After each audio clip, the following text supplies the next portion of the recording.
আসসালামু আলাইকুম সবাইকে। ৬-৭ বছরের বাচ্চাদের জন্য এই সালোয়ার কাটিংটি আজকে আপনাদের সাথে শেয়ার করব। তো এর জন্য প্রথমে এখানে আমি 2 পাট কাপড় নিয়ে নিয়েছি।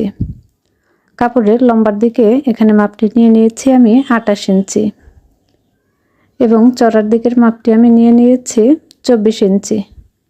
তো লম্বার মাপটি কিন্তু আপনারা চাইলে আরেকটু কম বেশি করেও নিতে পারেন। তো মাঝখানে আমি আরেকটি ভাঁজ দিয়ে দিচ্ছি। তো এখানে কিন্তু এখন মোট 4 ভাঁজ হয়ে গিয়েছে। এবার এখান থেকে ধরে রাবার ঘরের জন্য আমি 2 ইঞ্চিতে মার্ক করে নিচ্ছি। তো এই অংশটি হবে রাবারের ঘর। তো এভাবে মার্ক করে দিচ্ছি। মার্ক করে নেওয়ার পর এখান থেকে ধরে আমি হাইয়ের মাপটি নিব 12 ইঞ্চি। 12 ইঞ্চিতে এখানে একটা মার্ক করে দিচ্ছি এবং এদিকে 1 ইঞ্চিতে মার্ক করে নিচ্ছি। যেটি হচ্ছে যে আমি হাইয়ের শেপ দিব, এখানে একটি স্কেলের সাহায্যে দাগ টেনে নিচ্ছি এবং নিচের দিকে এখানে হাইয়ের জন্য একটু শেপ দিয়ে নিচ্ছি। এবার পায়ের মুহুরির মাপটি নিয়ে নিব।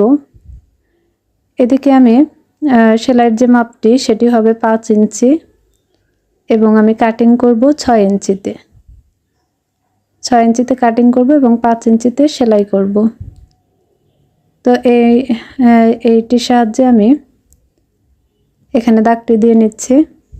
তো আপনারা চাইলে কিন্তু হাত দিয়েও দিতে পারেন।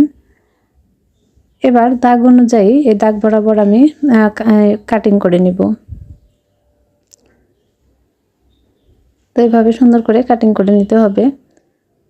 তো কাটিং করে নেওয়ার পর আমি এভাবে ছাড়িয়ে নিচ্ছি। এবার এই পাশ থেকে এবং এই পাশ থেকে 2 পাশে ডাবল করে সেলাই করে নিব।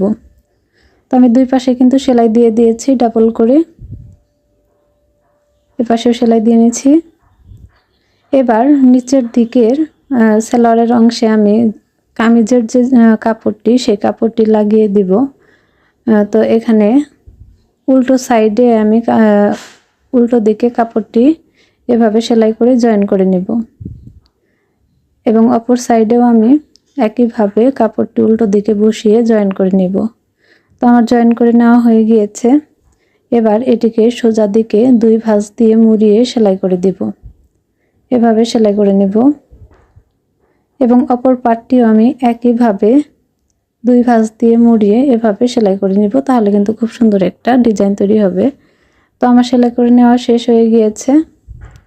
এবার উপরের দিকে আমি এভাবে ধরে এভাবে মেলে নিচ্ছি।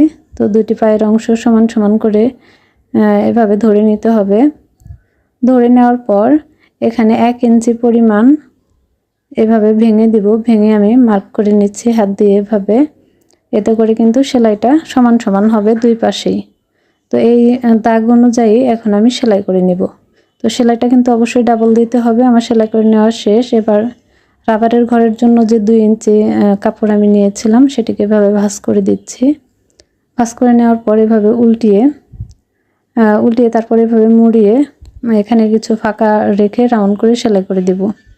তো আমি সেলাই করে নিয়েছি এবং এখানে একটু ফাঁকা রেখেছি রাবার লাগানোর জন্য।